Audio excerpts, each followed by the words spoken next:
para poder ir entendiendo esto, este iceberg pues tiene una parte que sí es visible para todos.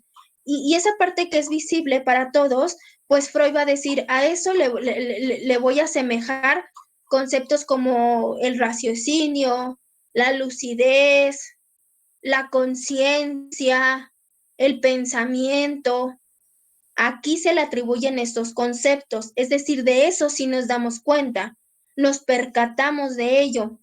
Y Freud va a decir, bueno, esto que está aquí a la luz del día, que todos podemos vivenciar, ¿verdad? Esto que está aquí ya está bastante trabajado por los demás teóricos, o sea, ya han hecho contribuciones del raciocinio, ya han hecho contribuciones al juicio, a la lucidez, eso ya está trabajado.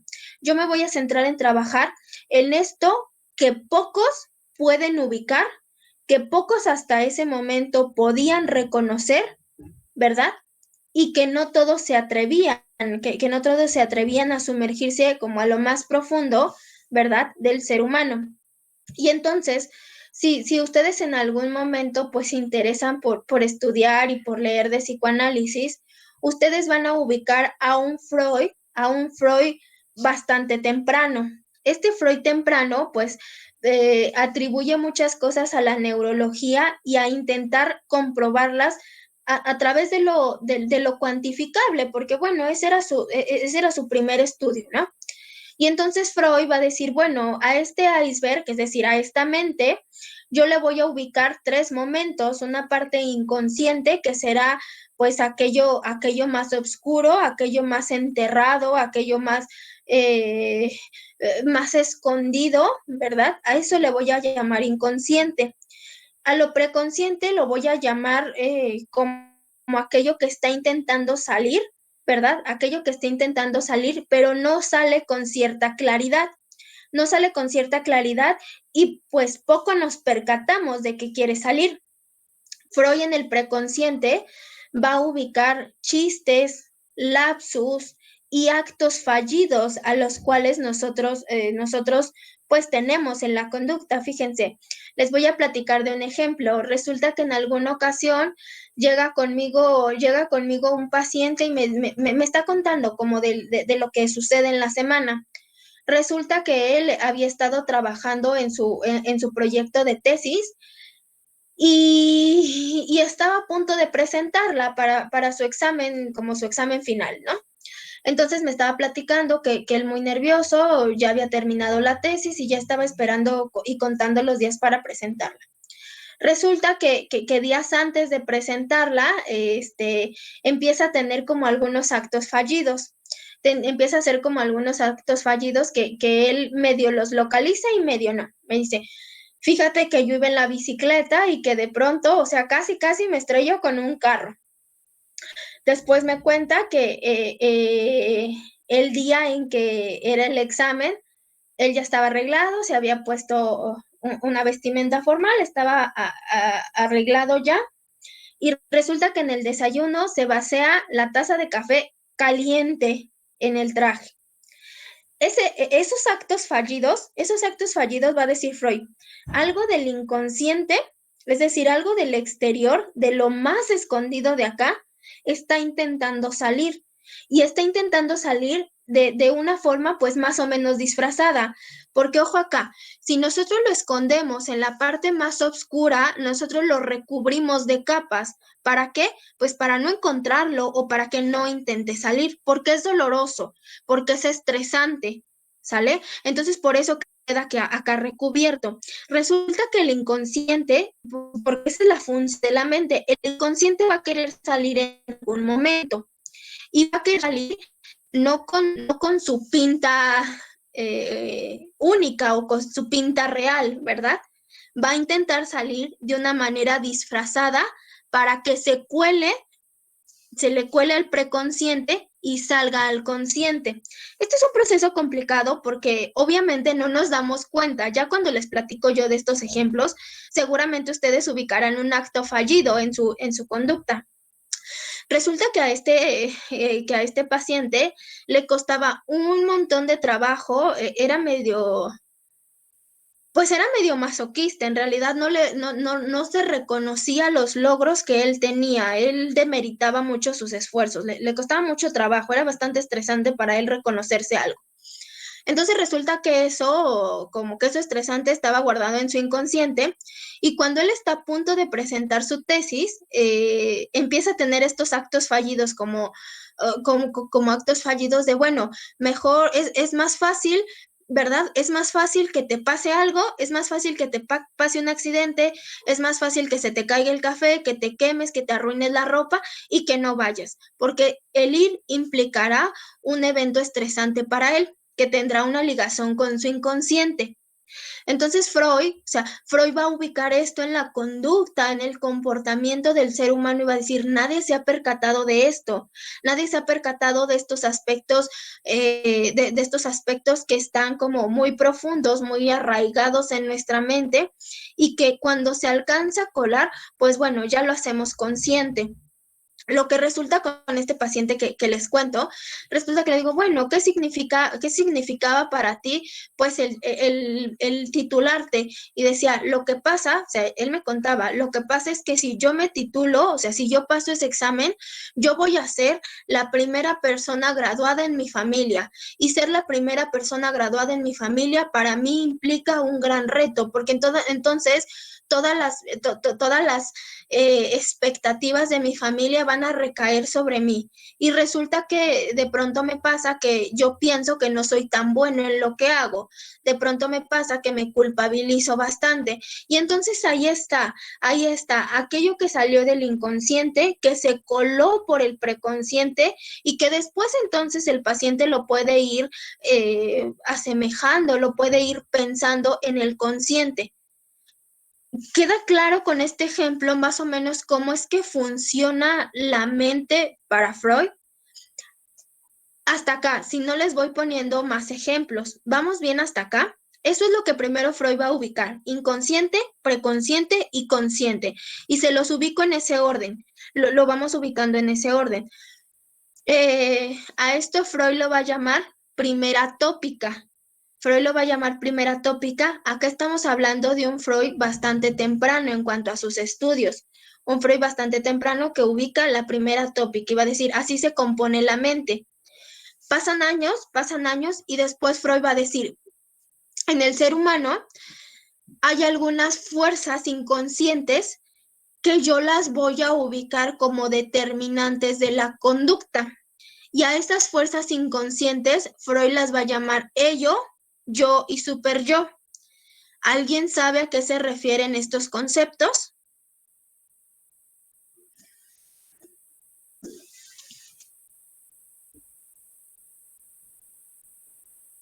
Los escucho. ¿Alguien sabe? El ello, si mal no recuerdo, es como que la parte más instintiva o que responde más a nuestros instintos, en el que, bueno, podemos ubicar ahí, por ejemplo, las emociones. Y el super yo es como que un constructo que tenemos con bases más sociales, como esto de la moral y la ética. Y el yo prácticamente serían como la síntesis de los dos, del super ello y del yo, y sería como nuestra verdadera personalidad. Bueno, la verdadera personalidad la conformas con la verdadera personalidad la conformas con el super yo y con el ello, porque forman parte de tu vida. Aunque poco los podemos visualizar, el yo más bien serviría como aquella instancia que equilibra lo que el ello y lo que el super yo demanda. Y sí, efectivamente, compañero, ahí nos lo estás describiendo brevemente, ¿no? Después de que Freud ubica la primera tópica con inconsciente, preconsciente y consciente, van a pasar muchos años y Freud va a ubicar y va a nombrar estos nuevos tres conceptos que se llaman ello, yo y super yo. A estos tres conceptos en conjunto los va a nombrar segunda tópica.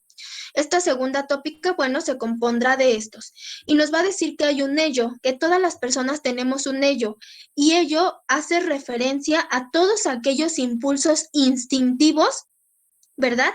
Que tienen la función de algo placentero en nuestra vida. Por ejemplo, ¿qué es aquello instintivo? ¿Tú tienes hambre? tú experimentas hambre y entonces esa es como una pulsión instintiva, la tienes que saciar y cuando tú comes, estás gratificando esa pulsión. Cuando a ti te anda del baño, vas al baño y esa pulsión se tiende a saciar y entonces experimentas una emoción placentera. Ojo acá y quiero ser muy clara con esta idea. Porque Freud es, o sea, imagínense en esa época, 1852, imagínense, el pensamiento no era como tan abierto a nuevas ideas. Y Freud empieza a proponer aspectos libidinales, empieza a proponer aspectos del impulso, de la saciedad de esos impulsos. Entonces estos conceptos no son muy bien aceptados en esa época, aparte de que las condiciones sociales no eran muy buenas y tampoco favorecían a Freud. Entonces muchos tacharon a Freud de ser un depravado, de ser un perverso, porque Freud va a empezar a hablar de estos aspectos a los cuales no todos vamos tolerando. Después Freud va a hablar de una sexualidad en la infancia y van a decir, ¿qué te pasa? ¿Cómo crees que los niños van a tener sexualidad? Bueno, aquel que lea Freud y que entiende esos conceptos va a poder claramente diferenciar que la sexualidad y que estos conceptos que habla Freud no se asemejan nada a la genitalidad o al coito de las personas.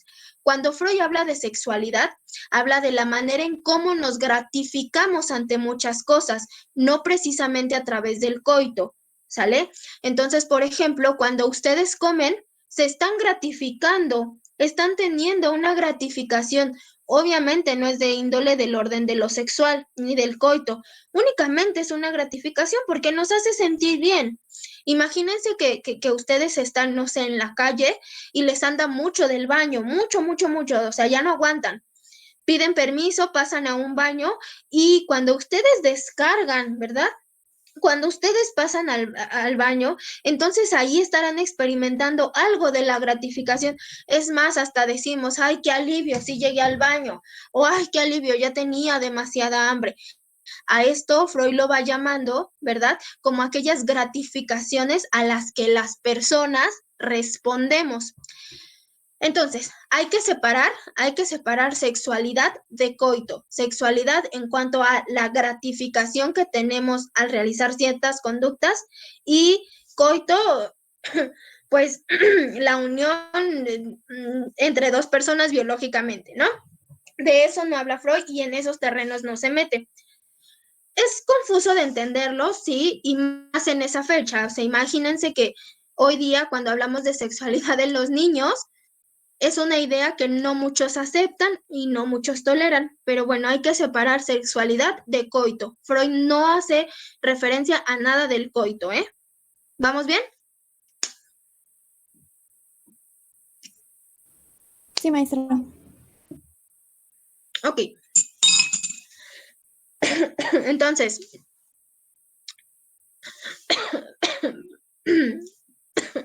perdón. Entonces, Freud, les estaba yo explicando estos tres conceptos. Freud va a ubicar en el ello como aquella parte instintiva que nosotros tenemos. Esta parte instintiva nos va guiando hasta cierto punto, pero hay algo que no nos deja ser en su totalidad instintivos. ¿Por qué? Tú tienes hambre y tienes que esperar a que esté la comida, tienes que esperar hasta comprar la comida, tienes que esperar, ¿verdad? A que sea no sé, pensando en carne, a que esté cocida. Es decir, algo del orden de lo social nos va diciendo, ¿verdad? Hasta dónde puede llegar nuestro impulso instintivo. ¿Por qué? ¿Qué es lo que pasa? El animal, o sea, pensando en un animalito, el animal tiene un instinto y de inmediato lo cumple. Nosotros no. Nosotros tenemos un instinto y tenemos que saber en qué momento dejamos y cómo es que dejamos salir ese instinto. Entonces piensen, por ejemplo, ustedes tienen hambre y tienen que esperar, ¿verdad? A que sea el receso para que puedan ir a desayunar. Ustedes tienen hambre y si tienen que exponer, tienen que esperar hasta que termine la exposición para luego entonces poder ir a comer, gratificarse, pensándolo en términos de Freud.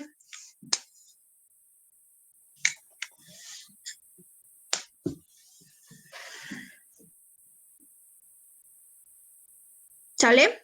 Un animalito no, un animalito, por ejemplo, si es mucho de instinto, el animal tiene hambre, pues va y, no sé, se hace como un ratón, va y caza una ave. Eso sería lo instintivo y nosotros no tenemos puramente instinto. Algo lo regula. ¿Y qué es lo que va a regular ese instinto o qué es lo que se va a contraponer a ese instinto? Va a ser el super yo. Y el super yo va a ser toda aquella norma social que nosotros tomamos, que nosotros hacemos parte de esa norma social. Entonces, ¿qué te dice la sociedad? ¿Qué te dice la sociedad? No puedes comer con las manos sucias, no puedes comer.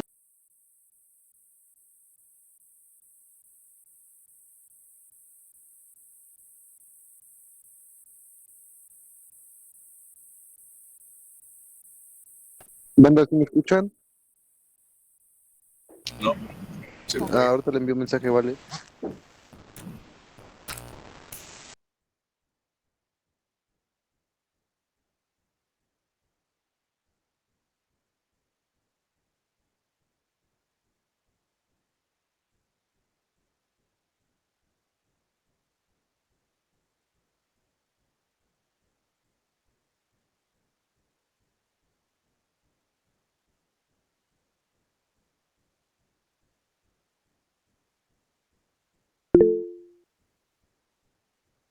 Ya le dije.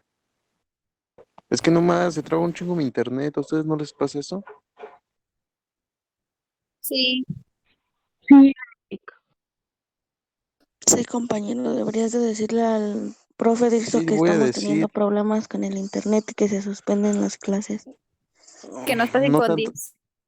no tanto así, pero sí voy a reportar que ahorita está bien erizo el internet. Sí, dile que la verdad, pues, aparte, pues sí, se está yendo bien fea la luz a cada rato y pues, está culero. Banda, voy a hacer una peda en mi casa. Va a haber cañas. ¿Alguien quiere asistir? ¿Cuándo? Pero es con pura caña, ¿eh? ¿Cuándo? Unas aguas locas. ¿Mandé? Unas aguas ¿Cuándo? locas, así con puro tank y red cola, entonces no sé. Les envío mensaje. Ah,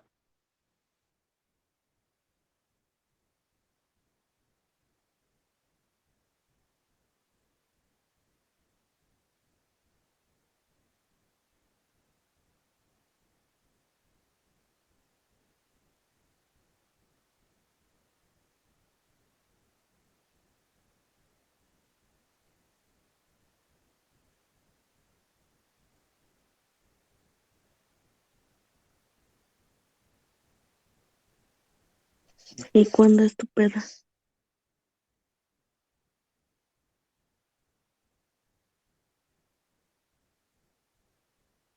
Garrido.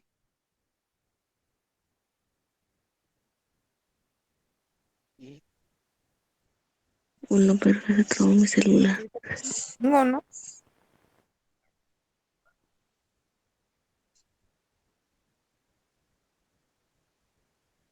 Te está choreando, Alondra. ¿mandé? Creo que sí me choreó. ¿Cómo va a ser ¿Quién caña lo con subió? sola? No, sí, sí voy a hacer yo la peda con caña. Yo no choreo. ¿Sola? No seas choro. Ahora, nunca, nunca en la vida. Pero nada de chela ni eso, ¿eh? Pura caña aquí. Sí, jalo. a morir.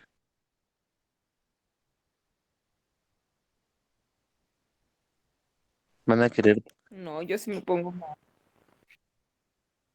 van a querer andar trayendo ahí su botella de whisky, de oso y van a querer traer ahí su rancho Un tank, escondido. podemos llevar un tank para revolverlo. Ya regresé, ¿me escuchan? Ya regresé. Sí, maestra. ¿Me Sí, escuchan? maestra, ya. Ok, Maestra, ok. Sí, Bueno, esta vez no fue tanto tiempo. Bueno, pues vamos a seguirle. Me quedé diciéndoles, me quedé en la segunda tópica, ¿no? Les estaba explicando la función del ello y les decía que el ello, bueno, va a ser todo lo instintivo, pero resulta que lo instintivo, o sea, Freud lo va a ubicar como en la parte más profunda, todo aquel instinto que proviene de la parte más profunda de la mente. Y esto va a querer salir, o sea, va a querer empujar, va a querer empujar y va a querer salir. Lo mismo que pasaba con el inconsciente, o sea, eh, todo eso pulsional va a querer salir, pero ¿qué creen? No puede salir porque la mente tiene como ciertos procesos y para que pueda salir el ello tiene que pasar por un super yo. Resulta que el super yo va a ir regulando y le va a decir, a ver, ello, tú no puedes sacar esto y entonces lo va a empezar a oprimir, oprimir, oprimir, oprimir.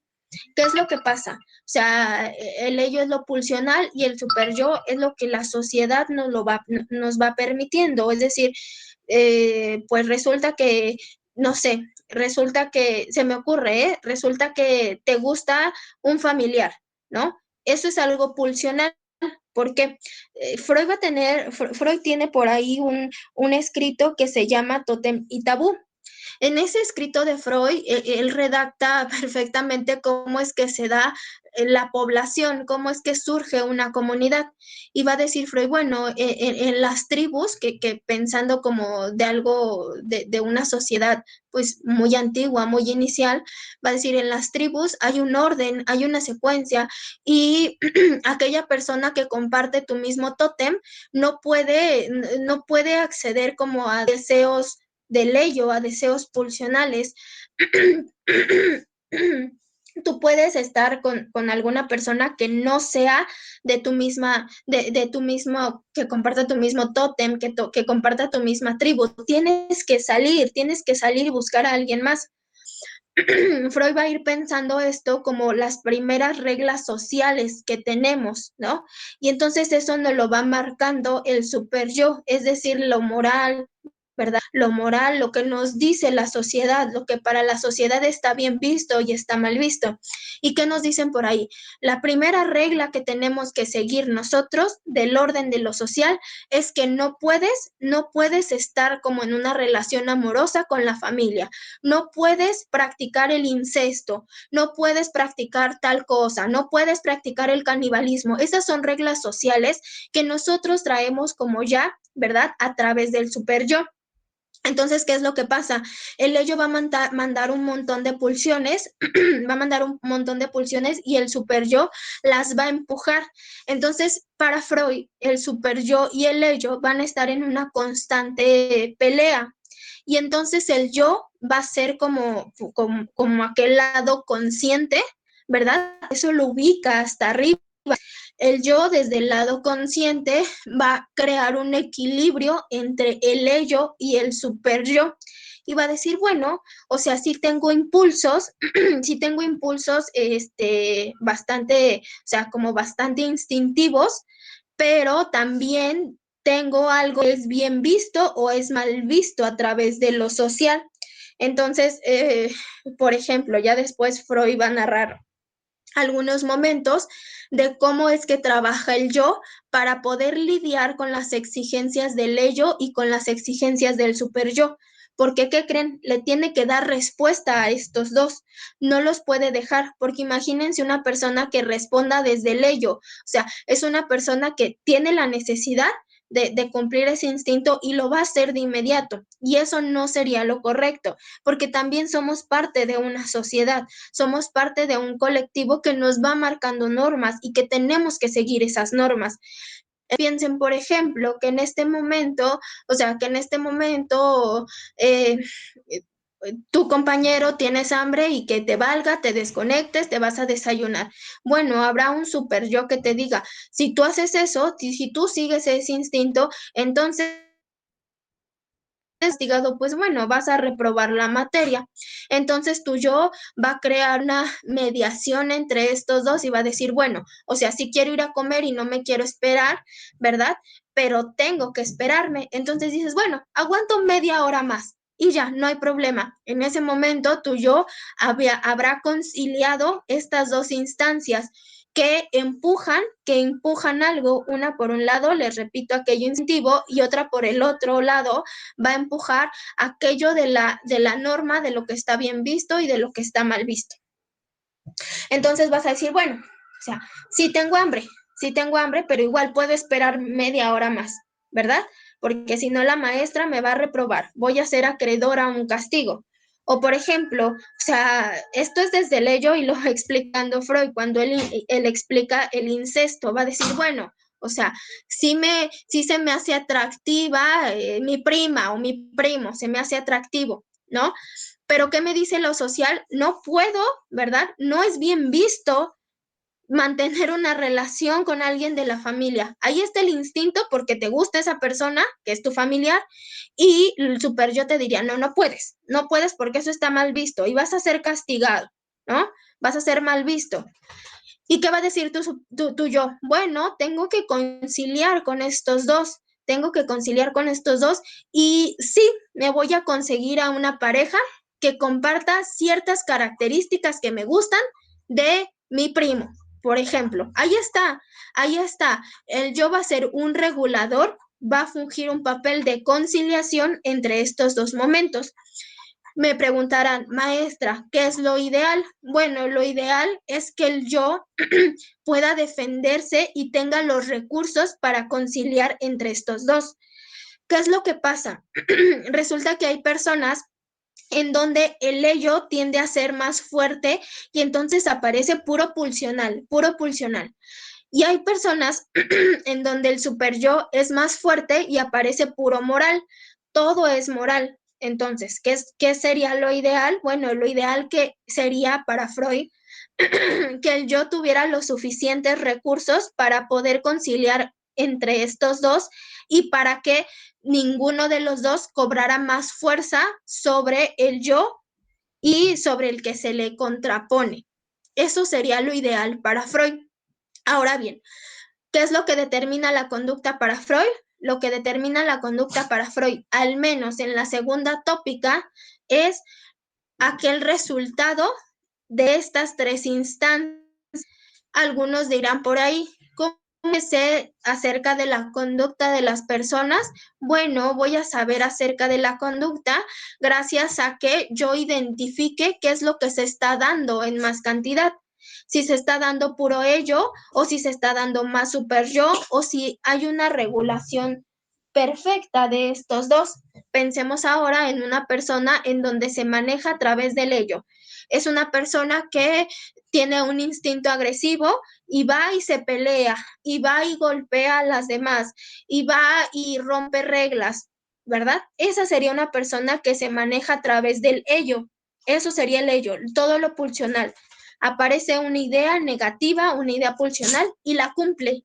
Les digo, o sea, va en la calle, lo ven feo y ya le está golpeando al otro. O lo rebasan en el carro y ya le está pegando. O lleva al límite cualquier idea que tenga. Tiene hambre, no sé, va y come. Le anda del baño, por ejemplo, y no se espera llegar a un baño y lo hace en la vía pública. Eso sería una persona pulsional, por lo tanto sería una persona que su conducta está determinada a través de ello.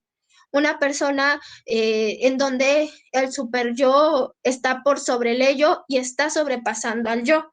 Una persona total y únicamente moralista. Eso sería una persona super yoica, que todo lo responde a través de lo moral, que no tolera las ideas de los demás y que todo es castigo, que todo es regla. Eso sería una persona super yoica. Ahí están dos ejemplos de cómo se va dando la conducta a través de estas dos instancias. ¿Cuál sería una persona pues más o menos ideal? pues una persona que alcanza a regular estos dos.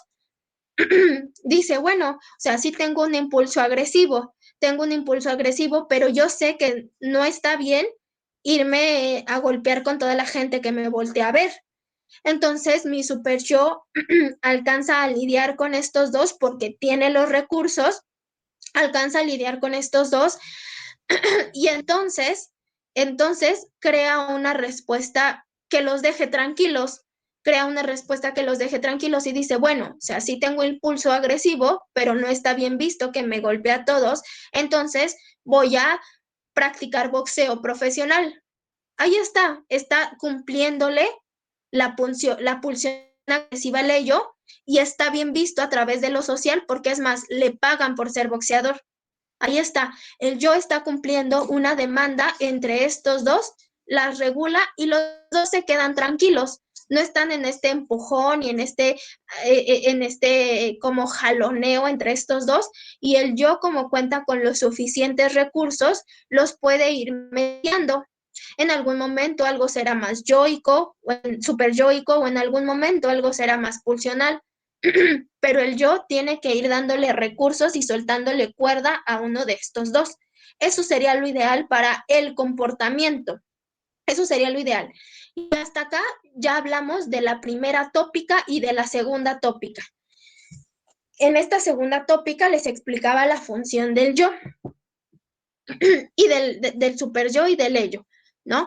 Y quiero dejar aquí abierto un paréntesis porque una de las contribuciones de Freud para el psicoanálisis posterior a estas dos tópicas va a ser la descripción de mecanismos de defensa. ¿Ustedes han escuchado hablar de los mecanismos de defensa?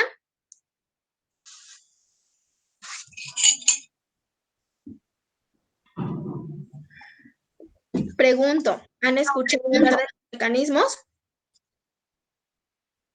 Una maestra. ¿No? ¿Alguien?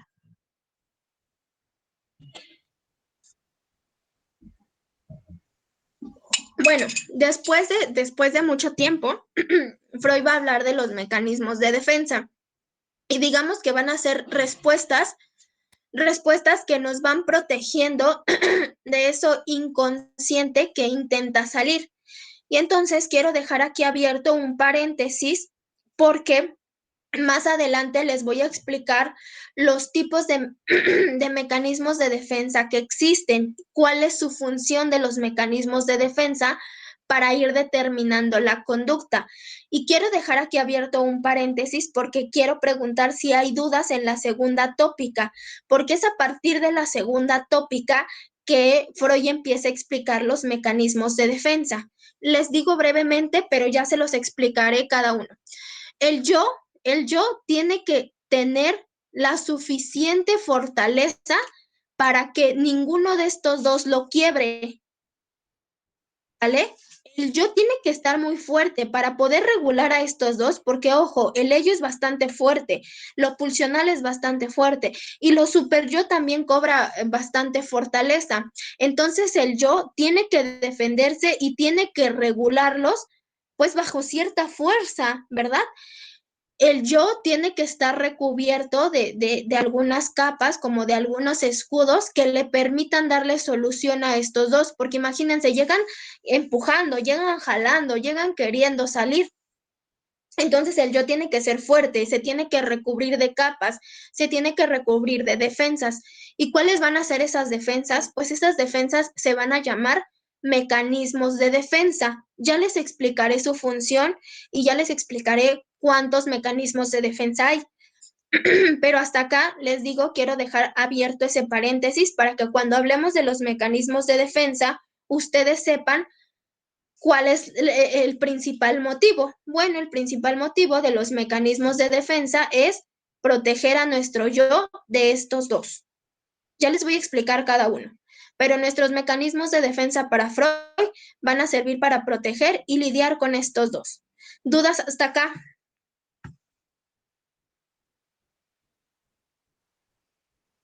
No, maestra. No, ok. Bueno, pues hasta ahí está. es lo que aparece? ¿Qué es lo que aparece? Cuando yo ayer les platicaba del caso de Ana O y de las histéricas, yo les platicaba de ciertos síntomas que aparecían y que eran evidentes en la conducta, ¿se acuerdan? Esos síntomas era que se les dormía el pie o que se les dormía alguna parte del cuerpo, ¿no? Resulta que Freud, bajo este esquema y bajo estas instancias de la mente, Freud va ubicando ciertos síntomas. Entonces, ¿qué es lo que pasa? Cuando el inconsciente o cuando el ello intentan salir y el preconsciente y el super yo no pueden hacer nada, ¿verdad? Cuando pasa este lado oscuro, ¿verdad?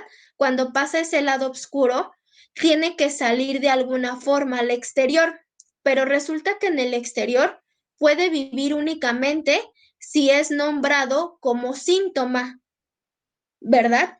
O sea, Ana no iba a decir, es que me está pasando esto porque tuve pensamientos negativos y agresivos hacia mi padre, que eso sería algo instintivo, algo que proviene del ello. Ana no podía decir esto, entonces como no lo podía decir, esto se disfrazaba para salir y entonces aparecía como un síntoma, y ese síntoma era que se dormía una parte del cuerpo. Entonces Freud va a decir, bueno, aquello que no se puede apalabrar, ¿verdad? Aquello que es bastante doloroso y que habrá hecho todo lo posible por salir y lo ha logrado, va a aparecer como un síntoma, como un síntoma. Entonces, el síntoma va a ser un conflicto interno que se ha colado a lo externo. Es decir, el síntoma va a ser un conflicto acá entre el super yo y el ello que ha logrado salir, ha logrado colarse a la parte que sí podemos visualizar todos, pero se ha colado a manera de síntoma. Es decir, da señal que el mundo interno anda mal, ¿verdad? Entonces, por ejemplo, cuando mi paciente se tira el café en la ropa, cuando mi paciente sin querer va a chocar con un automóvil, eso aparece como síntoma y nos da señales de que nuestro mundo interno o de que algo en la mente anda mal y hay que tratarlo, hay que tratarlo. Esto obviamente, todo el problema se gesta en lo interno, en lo inconsciente. Por ahí alguien tiene abierto el micrófono. ¿Quieren participar?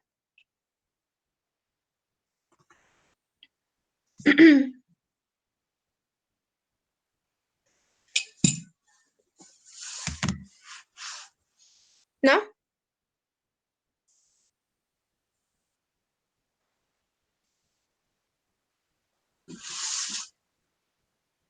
Entonces les decía, el conflicto se va a gestar de manera interna y pues no nos percatamos de ello hasta que sale como un síntoma, es decir, hasta que ya nos sentimos mal, hasta que ya nos tocó un accidente, hasta que ya, no sé, hasta que ya aparece el síntoma, es hasta el momento en que nos damos cuenta que algo anda mal, pero no lo podemos nombrar. No lo podemos nombrar en su origen, porque su origen, acuérdense que es inconsciente. Por eso no lo podemos nombrar. Obviamente, según bajo el método de Freud, vamos a poder ir hablando de este inconsciente y entonces el mal se iba a diluir. Es decir, cuando tú reconoces el conflicto inconsciente, el síntoma desaparece. El conflicto intrapsíquico se origina entre la lucha de los impulsos inconscientes, los deseos inconscientes y las demandas provenientes de uno mismo. Es decir, el conflicto se va a gestar a través de la pelea del ello y del super yo. Si el yo no logra lidiar con estos dos y no les logra dar una respuesta aceptable a ambos, estos se seguirán peleando, saldrán con más fuerza y van a quebrantar a nuestro yo. Si logran quebrantar a nuestro yo o logran como darle un golpe bajo y que se medio nos atarante, pues entonces van a salir a manera de síntoma. Van a salir a manera de síntoma. ¿Qué es lo que tenemos que hacer? Pues brindarle recursos al yo. Brindarle recursos al yo para que se pueda defender de estos dos. El síntoma es el cruce entre el presente y lo pasado. ¿Qué es el presente? Bueno, el presente son las reglas y las normas sociales, lo que está marcado hoy día. Y el pasado, bueno, va a ser aquel registro que después Freud lo va a nombrar como un elemento indispensable de su teoría, porque va a decir aquello que está en el pasado, les decía ayer, aquello que está en la infancia va a ir determinando como ciertas cosas del presente. Entonces, después de esto, o sea, después de que Freud hace la primera y la segunda tópica, después de que Freud nos explica el inconsciente, el preconsciente, el consciente, el ello, el superyo y el yo, una vez que Freud nos habla de esto, va a decir, bueno, ¿qué es lo que queda guardado ahí como en el inconsciente? ¿Qué es lo que guardamos con tanta cautela de que nos salga? Freud se va a empezar a preguntar qué información queda ahí guardada con tanta, o sea, con tantos candados, con tanta cautela. Y Freud va a decir, bueno, pues seguramente es algo de lo cual el sujeto ya haya vivenciado y que le resulta bastante incómodo, ¿verdad? Que le resulta, ojo, no todo, o sea, no todo es malo para Freud, habrá algunas cosas positivas, pero vaya, esas cosas estarán en el pensamiento. De esas cosas sí podemos hacer un uso inmediato, si nosotros lo queremos recordar. Entonces, Freud se va a preocupar por aquello que es difícil y va a decir, bueno, el adulto que hoy día tiene problemas es porque seguramente ahí tiene guardada información que no le es grata. Entonces, Freud empieza a ver una etapa de la vida de las personas en donde él va encontrando un origen. Y esa etapa, pues, va a ser la infancia, va a ser la infancia. Va a ser la infancia en donde por lo general Freud va a ubicar algunos traumas que se van gestando ahí en la infancia, ¿verdad? Va ubicando ahí unos traumas y va a decir, bueno, tengo que centrarme en ver qué es lo que pasa en la historia infantil, qué es lo que pasa en la historia infantil y cómo la historia infantil se puede ligar a un evento externo que le resulte bastante estresante al sujeto y que entonces quede ahí algo, ¿verdad? Quede algo como una huella negativa dentro del sujeto. Luego entonces Freud se va a preocupar mucho por qué es lo que pasa en la infancia. Freud en realidad nunca trabajó con infantes, nunca lo hizo. Tiene por ahí algunos casos, así como el de Ana, tiene algunos casos con niños, pero no trabajó directamente con niños. Uno de los casos muy reconocidos de Freud se llama el caso Hans o Juanito, y él trabaja con Juanito porque Juanito había despertado una fobia por los caballos y él dice, bueno, ¿qué es lo que pasó para que presentara este síntoma llamado fobia? Entonces resulta que Juanito empieza a recibir un tratamiento de Freud, pero no es un tratamiento directo. Como Freud no atendía a niños, ojo, hay una diferencia. Freud se preocupa por la infancia, pero no trabaja con niños, ¿sale? Se preocupa por la infancia, se preocupa por indagar sobre la historia infantil de sus pacientes, pero no trabaja con niños. Digamos que el único caso que tiene registrado es el caso de Hans, Juanito, pero no trabaja directamente con él. Freud preguntaba acerca de la historia infantil de Juanito, ¿verdad? Pero se la preguntaba a su padre. Freud nunca vio a Juanito, es a través del padre de Juanito que Freud empieza a ver qué es lo que había pasado con el desencadenamiento de la fobia de Juanito. Pues ahí está, Freud se empieza a preocupar por la etapa infantil y después de que se empieza a preocupar por la etapa infantil, Freud va a describir una serie de etapas que Freud los va a llamar etapas psicosexuales en la infancia. Ahí está. Las etapas del desarrollo psicosexual de Freud. Esto es porque, repito, Freud se da cuenta que hay algo en la infancia que nos marca, hay algo en la infancia que nos marca y que esa historia infantil más un evento del exterior pueden provocar algo traumático y eso traumático se va a guardar ¿en dónde? Aquí, en el lado más oscuro, en el lado más profundo de la mente. ¿Vamos bien hasta acá? Sí, maestra. Sí, Miss. Ok.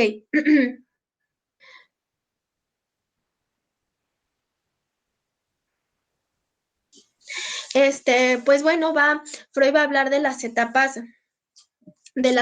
psicosexuales. Ojo acá, lo mismo vale la pena también mencionar que las etapas psicosexuales, o sea, cuando Freud dice que el niño tiene sexualidad, casi que nos querían linchar a Freud porque decían, ¿cómo es posible que tú digas que el niño tiene sexualidad? Y Freud va a decir y va a explicar en varias ocasiones que el sexo no es igual a genitales, ¿verdad? Perdón, que el sexo no es igual a coito, ¿verdad? El sexo no es igual a coito, hay algo como de una satisfacción, pero Freud la va a ir explicando a través de estas etapas que propone. Va a decir el niño que la sexualidad en los niños se va a dar porque el infante busca placer a través de muchas áreas del cuerpo. Repito, placer no es igual a coito, ¿sale? No es igual a coito y de él no se mete en esos terrenos. Pero sí va a decir que el niño tiene sexualidad porque el niño accede a ciertas áreas de su cuerpo que le van provocando placer. Busca placer a través de su propio cuerpo en lugar que en otra persona, que entonces el buscar placer con otra persona sería algo de lo genital, del coito, pero acá no, acá el niño va a buscar placer a través de su propio cuerpo y a través de ciertas zonas erógenas del cuerpo. Por ejemplo, ¿verdad? Por ejemplo, chuparse el dedo o, por ejemplo, explorar los genitales. Pero ojo, exploración no a manera de tocarse, ni mucho menos, ¿verdad? Únicamente exploración, únicamente exploración del mundo a través de la boquita. Piensen ustedes entonces en un pequeñito que estoy hablando de un pequeñito, de un bebé de meses. Freud va a decir, ¿por qué todo se lo lleva a la boca? ¿Por qué tú le das el biberón, lo lleva a la boca? ¿Por qué tú le das un cubo de juguete, lo lleva a la boca? Y todo lo va a explorar a través de la boca. Bueno, Freud va a decir, está buscando, está conociendo y está explorando a través, ¿verdad? De una zona erógena, y a eso le va a llamar sexualidad.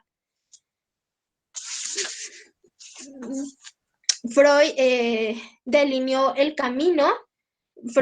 este camino por el cual todas las personas pasan, ¿verdad?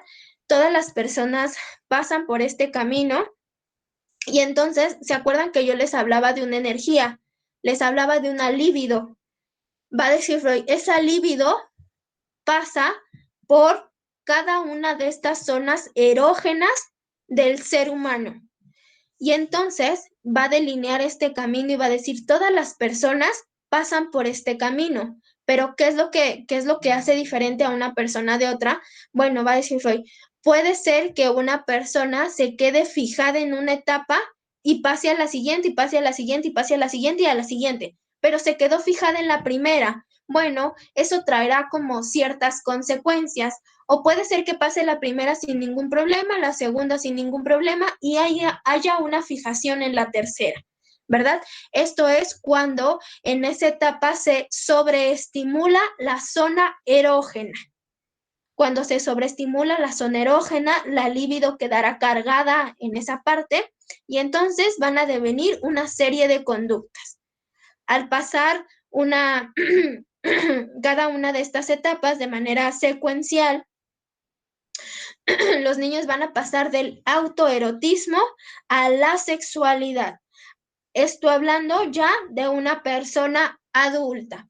Entonces, por ejemplo, acá ustedes pueden visualizar en la diapositiva que la etapa oral va de los 0 al primer año de vida.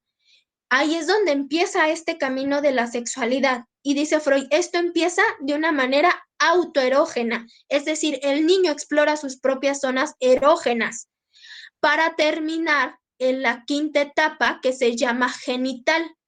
Y la quinta etapa, Freud ya va a ubicar la pubertad, es decir, los genitales de ese puberto ya están preparados para que los pueda utilizar, ¿verdad? De manera exogámica, con alguien más, con alguien más.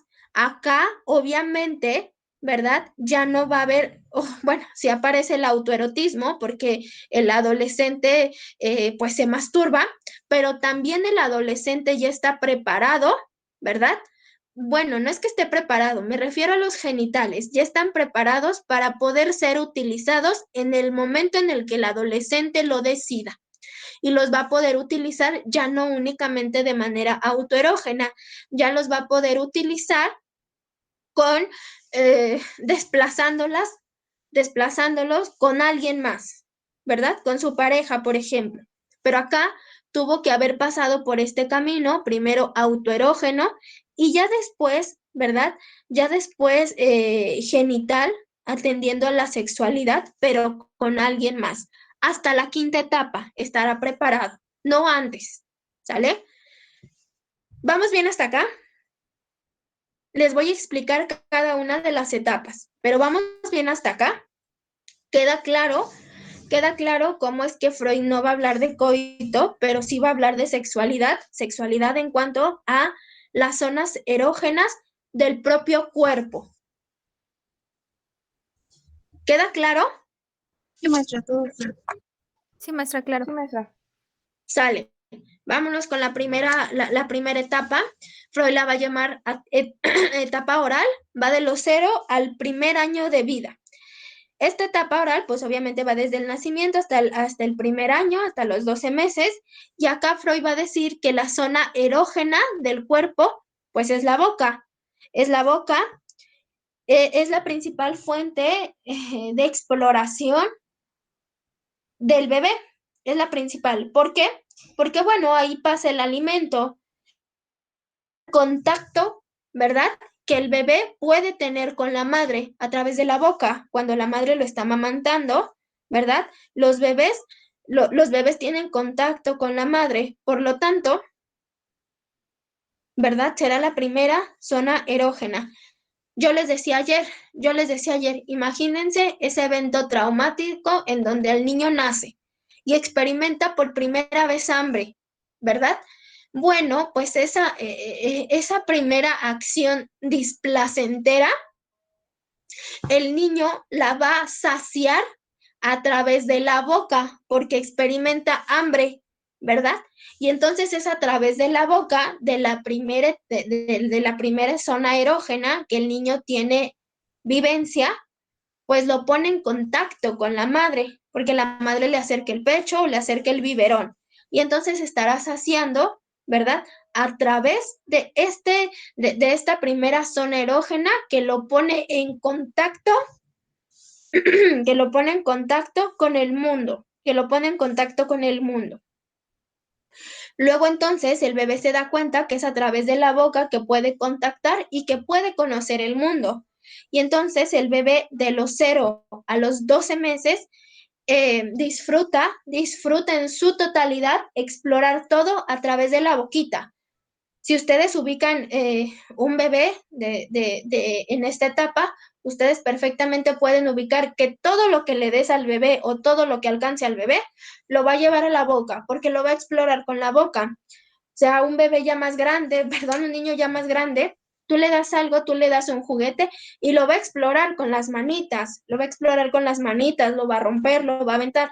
Pero el bebé de los 0 a los 12 meses todavía no tiene esa capacidad. Por lo tanto, todo lo va a llevar a la boca y es a través de la boca que va a conocer, que va a gratificarse, que va a conocer del mundo exterior. En la boca también aparece cierto control, porque entonces cuando el bebé llora, la mamá de inmediato o le mete el biberón o le mete el pecho, ¿no? Entonces controla a través de la boca. Vaya, el niño no habla en este momento, o sea, no controla a través de lo verbal, pero sí controla a través de la boca. El niño llora o el niño pequeñito de meses abre la boca y entonces la madre sabe que está teniendo una necesidad básica y de inmediato hay que saciarla.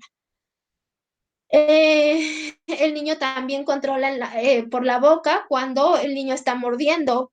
Entonces, cuando el niño experimenta sus primeras emociones básicas, porque ojo acá, ustedes ya deben de saber en este momento cuáles son las emociones básicas y cuáles son las emociones complejas y deben de saber en qué momento se gestan emociones básicas y en qué momento se gestan emociones complejas. Cuando hablamos de los 0 a los 12 meses, le atribuimos al ser humano emociones básicas. Una de las emociones básicas puede ser el disgusto. Entonces, cuando algo no le es placentero a través del reconocimiento de la primera zona erógena llamada boca, el bebé va a morder o va a escupir. Está controlando a través de la boca. O bien pide, o bien rechaza, ¿verdad? O bien se enoja a través de la boca y muerde. Después aparece la digestión, ¿verdad? Y bueno, esa será la primera zona erógena. El ser humano estará satisfaciendo algo, ¿verdad? Está satisfaciendo una necesidad a través de la boca. ¿Qué es lo que pasa acá, chicos? ¿Qué es lo que pasa? Yo les hablaba hace rato de una fijación. Entonces, para Freud, en esta primera etapa, la libido se encuentra ubicada en la zona oral. Ahí se encuentra la libido.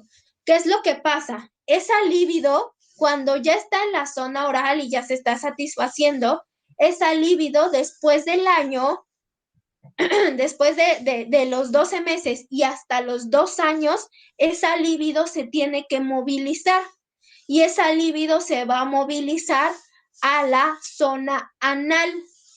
¿Qué es lo que pasa, maestra, si la libido no se moviliza a la zona anal? Bueno, si no se moviliza, Freud va a llamar a eso fijación. La libido se va a quedar fijada en la etapa oral o bien en la zona oral. ¿Qué es lo que pasa? Freud va a decir, si la libido se queda fijada en la zona oral, pueden aparecer, o sea, ya este niño crece, pueden aparecer ciertos rasgos de carácter que pueden desarrollarse después. Entonces, este sujeto que quedó fijado en la etapa oral va a presentar determinadas características. Por ejemplo, aquel adulto que se muerde las uñas, aquel adulto que muerde lápiz, muerde plumas, aquel adulto que no puede estar durante el día sin fumarse un montón de cigarros, aquel adulto que quiere estar bebiendo todos los fines de semana y entre semana y nunca deja de beber, ¿verdad? Aquellos adultos que se gratifican a través de lo oral. O también, ¿por qué no? Aquel adulto o aquel niño, ¿verdad? Aquel puberto que se gratifica a través del oral y que siempre quiere tener, o sea, una paleta o quiere estar comiendo y que se dan ciertos atracones. Es decir, todo lo placentero se va a dar, toda la gratificación se va a dar por la boca. Ahí está. Para Freud eso va a ser una fijación en la etapa oral. ¿Por qué se fija? Si ustedes me preguntan, espero se vayan despertando estas preguntas, Maestra, ¿por qué se puede fijar en la etapa oral o en la etapa anal o en la fálica o en la latencia? ¿Qué es lo que hace que se fije la libido en una de estas etapas? Bueno, lo que hace que se fije es la sobreestimulación o la inhibición. Ejemplo, sobreestimulación. Aquellos niños que ya tienen 4 o 5 años y la mamá todavía les da pecho. Ahí hay una sobreestimulación. o aquellos niños que nunca se les dio pecho, que nunca se les, o que nunca se les dio el biberón con cariño, que se les gratificó a través del cariño, que sabían que a pesar de tener biberón, la madre estaba ahí cuidándolos, es más que les sacaban el aire, que los apapachaban. Si no aparece esto, entonces hay una inhibición. Y si hay, por un lado, inhibición o hay sobreestimulación, puede darse una fijación en esta etapa. Si se da una fijación en esta etapa, aparecen rasgos de carácter en la adultez. Ya les mencioné algunos rasgos de carácter: morderse las uñas, fumar.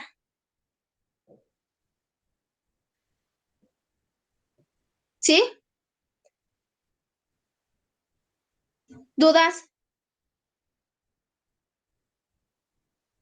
No, maestra, todo claro. ¿Seguros?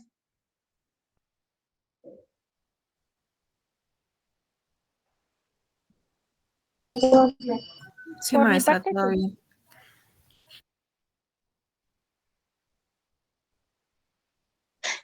Bueno, pues ahí está la fijación, ahí está la primera etapa en donde se centra la gratificación en el niño. Obviamente es autoerógeno. Ya les dije, si se sobreestimula, han visto, bueno, no sé si hayan visto, pero de pronto, o sea, a mí sí me ha tocado ver a niños que tienen 4 o 5 años y que la mamá va ahí en la combi o en el camión y se saca el pecho y los está ahí amamantando. Vaya, no es que esté mal, o sea, no es que estemos criticando la lactancia, no, no, no. Estamos únicamente haciendo algunas observaciones de cuando se sobreestimula. Si ustedes me preguntan más o menos cuánto es el tiempo ideal para que no exista una sobreestimulación o una inhibición, bueno, el tiempo estimado, al menos por lo que nos va diciendo acá la teoría, es de los 0 a los 2 años aproximadamente. Puede ser que varíen algunos meses. Sí, por supuesto, o sea, el niño también va a ir dando pauta para que se vaya alejando de esto, porque entonces el niño, pues ya, o sea, ya le vas dando otros alimentos, ya se gratifica a través de otras cosas, por ejemplo, un chupón, una mordedera, le das papillas, le das juguitos, entonces el niño ya encuentra gratificación a través de una variación de cosas, sí, dentro de la etapa oral, pero ya se va movilizando. La libido se tiene que movilizar y nosotros, ¿verdad? También tenemos que ir ayudando a que esa libido se movilice. Entonces, si me preguntan, esto depende, porque si ustedes lo ven desde el lado médico, a lo mejor algunos pediatras te van a decir otra cosa y te van a decir que entre más estés ahí practicando una lactancia sana y demás, te van a dar otras fechas, pero al menos para Freud, nos marca aquí de los 0 a los 12 meses, al año, a los 12 meses, pero la siguiente etapa empieza a partir de los 2 años. Entonces, del año a los 24 meses, de los 12 a los 24 meses, también lo podemos tomar como un parámetro normativo para Freud. Repito, para Freud. No estamos criticando ni la lactancia, ni mucho menos, únicamente estamos puntualizando la teoría. Ahí está. Después la libido tiene que movilizarse a otra zona erógena para que el niño se pueda autogratificar. Esa siguiente zona erógena se va a ubicar en la zona anal a partir de los 2 años y en adelante. El niño va a encontrar gratificación a través del ano, pero ojo acá, o sea, no estamos hablando, repito, no estamos hablando del coito ni de mucho menos, ¿eh? Únicamente estamos hablando de zonas erógenas. Entonces el niño, cuando pasa la siguiente etapa a partir de los 2 años, el niño ya, o sea, ya camina, ¿verdad? Ya camina, ya anda por ahí por la casa corriendo, ya hace algunas actividades, pues con un poquito de más independencia. Y una de esas actividades es que el niño ya lo empiezan a enseñar o a entrenar para dejar el pañal. Entonces el niño, ¿verdad? Ya le compraron su vacinica, ya le están enseñando con pañal entrenador, y entonces el niño se da cuenta que es a través del control de esfínter que puede ir solucionando y justamente controlando ciertas actividades.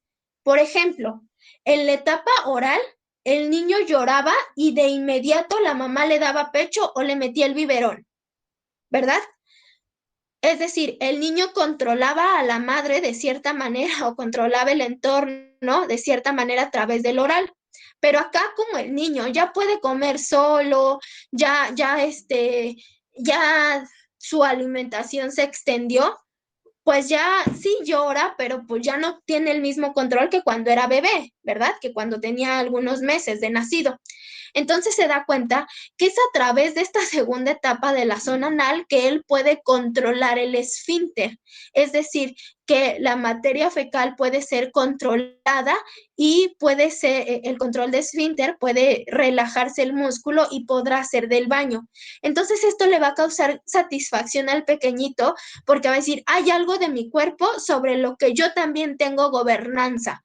Yo sé en qué momento puedo ir al baño y en qué momento me puedo aguantar.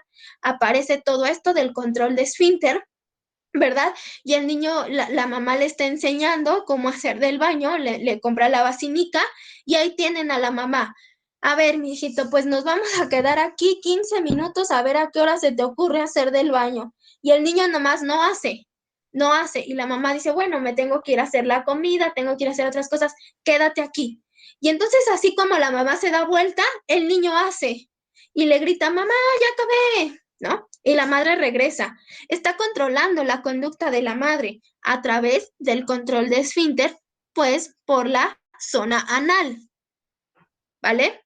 Ahí hay un control, ahí hay una gratificación y seguramente, o sea, también ustedes como adultos lo identifican. Imagínense, les decía yo, salen a la calle, les anda mucho, mucho del baño, ¿verdad? Y cuando llegan al baño, cuando pueden acceder a un baño, dicen, ay, qué alivio, alcancé a llegar. Ahora imagínense este descubrimiento por primera vez en el infante. Resulta que es gratificante para el infante. Le resulta gratificante, uno, porque está descubriendo su cuerpo, porque está descubriendo el funcionamiento del cuerpo, y dos, porque de cierta manera, pues ahí tiene control un poquito de su madre, porque acá la madre ya se empieza a separar un poquito del bebé. Ya se empieza a separar Profesora, del bebé, ya es niño, sí. disculpe que le interrumpa.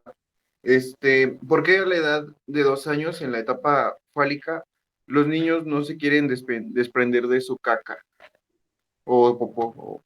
¿En la etapa fálica o en la etapa anal?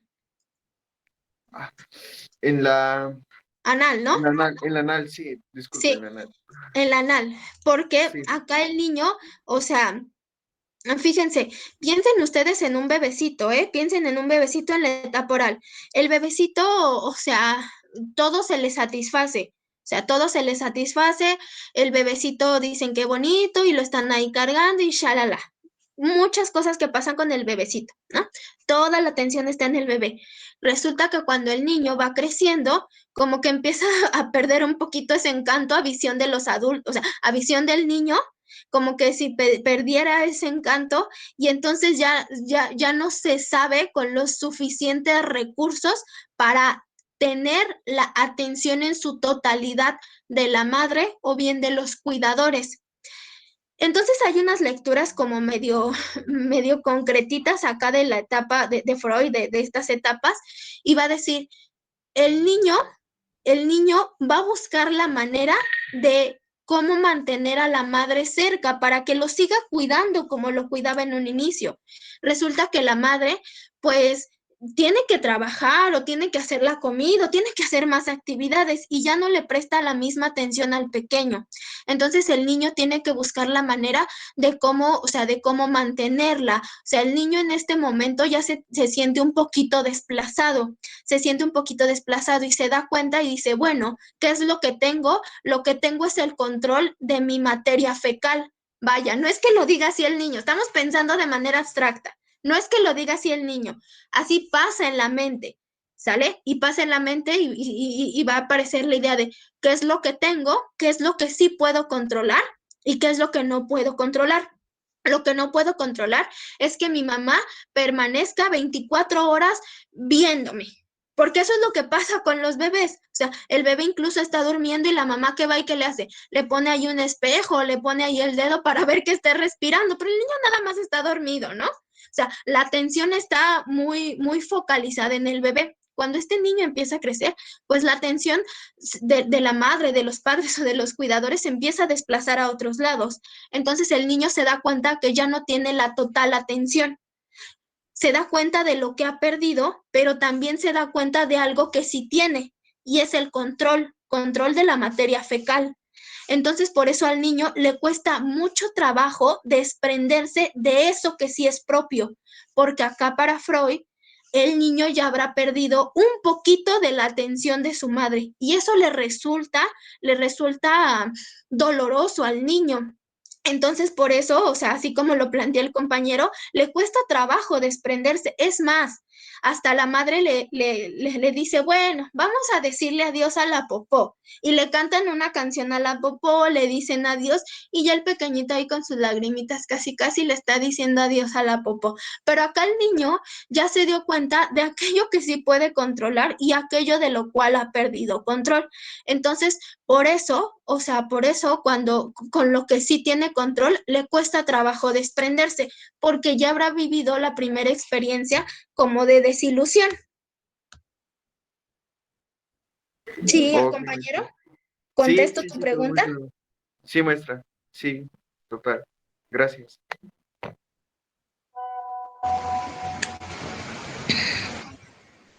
Sí, pues ahí está la etapa oral, perdón, la etapa anal. En la etapa anal se espera pues que se ocurra a partir del segundo año de vida. Ojo, esto es un estimado porque sí puede haber variaciones en meses. Con algunos meses. El placer acá pues se incluye en la zona del ano a través del control de esfínter, ¿verdad? Este músculo empieza a contraer, empieza a relajarse y bueno, el niño se da cuenta que la materia fecal o bien puede quedarse o bien la puede soltar. El niño va a decidir pues qué tan doloroso es para él y aparece el ejemplo que nos dice el compañero. Esta actividad, obviamente, pues el niño la va a identificar como una actividad o voluntaria o una actividad involuntaria, ¿verdad? Aparece la eliminación de desechos de manera voluntaria, por ahí está controlando a la mamá. Es más, cuando el bebé está haciendo del baño, ¿verdad? Y la mamá ya se fue, hasta le da mucha risa de que su madre llega corriendo otra vez. Ahí está lo que les decía. El niño se da cuenta que a través de eso la puede controlar porque la madre llega y lo tiene que limpiar, le tiene que subir el calzoncito, el pantalón y bueno, entonces el niño hasta le da mucha risa que se va y al segundo de que se está dando la vuelta ya se está riendo él porque ya la controló, ¿no? ¿Sí ubican este ejemplo?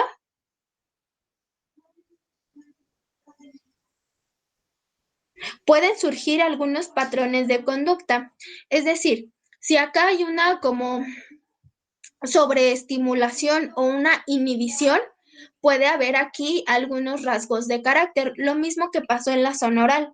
Por ejemplo, acá en la zona anal, si hay una sobreestimulación, es decir, que la madre ahí le sobrecelebre, que ha controlado esfínter, que le sobrecelebre, que casi le quiera armar la fiesta, o que les canten acá las canciones, no sé, que se sobreestimule eso, que se le sobrecelebre al niño, puede provocar una estimulación, una fijación, o bien que la madre ni siquiera se dé cuenta en qué momento el niño empezó a controlar esfínter. Eso sería una inhibición. Entonces, cuando aparece una sobreestimulación o una inhibición, puede quedarse fijado el ser humano en esta etapa. ¿Qué es lo que aparece cuando hay una fijación en esta etapa? Bueno, pues pueden surgir algunos patrones de conducta sádicos o masoquistas. Ustedes saben que lo sádico y lo masoquista, por un lado, pues hablará del control y por otro lado hablará como del dolor. Entonces puede haber una fijación en cuanto a eso. Pueden haber algunas conductas un poco controladoras, es decir, aquellas personas que quieren tener orden en todo, que quieren controlar todo. ¿Por qué? Porque estamos acá hablando de un control de esfínter, de una acción involuntaria, de una acción voluntaria. Entonces podemos encontrar a personas sádicas, a personas sádicas o masoquistas, podemos encontrar a personas sumamente controladoras, podemos encontrar acá personas que tengan como muchos problemas con el control del dinero, del valor del dinero. ¿Por qué? Porque hay una fijación en esta etapa. Fijación que se da a causa de una sobreestimulación o de una inhibición. Chicos, ya estamos aquí sobre tiempo. ¿Les parece si le dejamos hasta acá y mañana seguimos explicando? Les voy a pedir por favor que en el chat, antes de desconectarse, me coloquen su nombre, y así como lo vayan colocando, yo me quedo aquí conectada y les tomo la asistencia del día de hoy. Para no estarnos sobre tiempo, se puedan conectar a su siguiente clase. Si tienen alguna duda, bueno, es momento, y si no, pues mañana seguiríamos con el tema. Gracias, maestra. Hasta luego. Colóquenme su nombre en el chat, por favor, para que yo les pase lista. Yo me quedo aquí pasándoles lista. Sí, maestra, gracias. Hasta mañana. Gracias, cuídense mucho. Nos vemos, maestra, cuídese. Bye, bye, cuídense mucho. Chicos, si hay dudas, váyanlas anotando y mañana las contestamos, ¿sale? Cuídense mucho. Igualmente, gracias, maestra.